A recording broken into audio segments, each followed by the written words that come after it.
ಅಲ್ಲ ರೀ, ಸಿಲಿಂಡರ್ ಸಮಸ್ಯೆಯಲ್ಲಿದ್ದರೆ ಅಶೋಕಣ್ಣ ಹೋಗಿ ಕೇರಳ ಸ್ಟೋರಿ 2 ಅಲ್ಲಿ ಕೂತ್ಕೊತಾರೆ. ಕರ್ನಾಟಕ ಸ್ಟೋರಿ ಕೇಳೋರು ಯಾರು ಅಶೋಕಣ್ಣ? ಕರ್ನಾಟಕ ಸ್ಟೋರಿ ಕೇಳೋರು ಯಾರು ಸುನೀಲಣ್ಣ?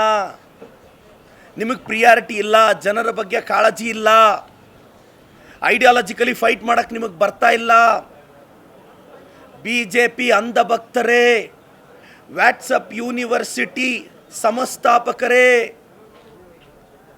ವಿನಾಕಾರಣ 56 ಎದೆ ಇಂಚು ಎಲ್ಲಿ ಒಂದು ಸಿಲಿಂಡರ್ ಕೊಡೋಕ್ಕಾಗ್ತಿದ್ಯಾ? ಕರ್ನಾಟಕದ ಗೃಹಿಣಿಯರು ನೀವು ಯೋಚನೆ ಮಾಡಬೇಕಕ್ಕ. ಈ BJP ಅವ್ರನ್ನ ಸೆಂಟರಲ್ಲಿ ಕಿತ್ತಾಕಿದ್ರೆ ಇಂಥ ಸಮಸ್ಯೆಗೆಲ್ಲ ಫುಲ್ ಸ್ಟಾಪ್ ಬೀಳುತ್ತೆ ಅನ್ನೋದು ನನ್ನ ಅಭಿಪ್ರಾಯ. ದಯವಿಟ್ಟು ನಾನು ರಾಜ್ಯದ ಜನತೆಗೆ ರಿಕ್ವೆಸ್ಟ್ ಮಾಡ್ತೀನಿ, ಈ BJP ನಂಬೇಡಿ. ಈ ಡೊನಾಲ್ಡ್ ಟ್ರಂಪ್ ಹೆಂಗೆ ಅಂದರೆ ನಮ್ಮ ಯತ್ನಾಳ್ ಸಾಹೇಬ್ರ ಥರ. ನನಗೆ ಯತ್ನಾಳ್ ಅವರು ಡೊನಾಲ್ಡ್ ಟ್ರಂಪ್ ಥರ ಆಡ್ತಾರೋ, ಡೊನಾಲ್ಡ್ ಟ್ರಂಪ್ ಅವರೇ ನಮ್ಮ ಯತ್ನಾಳ್ ಸಾಹೇಬ್ರ ಥರ ಆಡ್ತಾರೋ ನನಗೆ ಅರ್ಥನೇ ಆಗ್ತಾ ಇಲ್ಲ. ಹಂಗಾಗಿದೆ ಪರಿಸ್ಥಿತಿ ಇವತ್ತು.